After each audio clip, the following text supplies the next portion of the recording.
तुम्ही कधी 3 चाकाचा ट्रॅक्टर पाहिलाय का? नसेल पाहिला तर आज बघून घ्या. चला मित्रांनो, सुरुवातीपासून सांगतोय hello guys, welcome back to another blog. आजचा ब्लॉग थेट सुरू होतो आपल्या गाडीवरूनच, कारण आज जायचं होतं आपल्याला जिमला. खूप दिवसांनी जिमला गेलो होतो म्हणून फार काही एक्स्ट्रीम मारला नाही. त्यांची तिकडे वेगळीच जिम सुरू होती. तो बेल्ट लावून मला वर्कआउट करताना हीच फील होत होती. जिम मधून बाहेर पडालो आणि मोंटेजचं काहीतरी काम होतं म्हणून तिकडे गेलो. इथं लाईटचा काय विषय ते नंतर सांगतो. इकडे आलो तर यांची मस्ती यांना बघून अजून सुरूच होती. कार गोपाल गोपाल के और उसके मुंह में क्या फर्क है? कुछ भी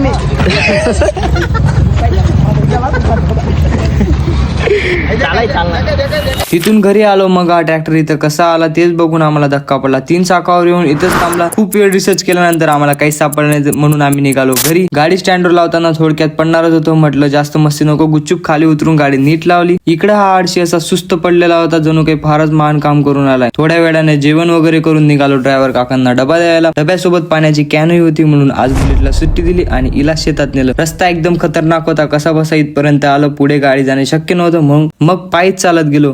डबा दिला आणि निघणार तेवढ्यात काकांनी आवाज दिला, इतकं कशाला चालत जातो म्हणे, मीच सोडतो म्हणे. म्हटलं भारीच झालं की. त्यांनी मला गाडीजवळ सोडलं आणि निघालो मी घराकडे. तर मित्रांनो, आजचा ब्लॉग इथेच संपतो. भेटूयात नेक्स्ट ब्लॉग मध्ये. तोपर्यंत चॅनलला सबस्क्राईब करा. जय महाराष्ट्र.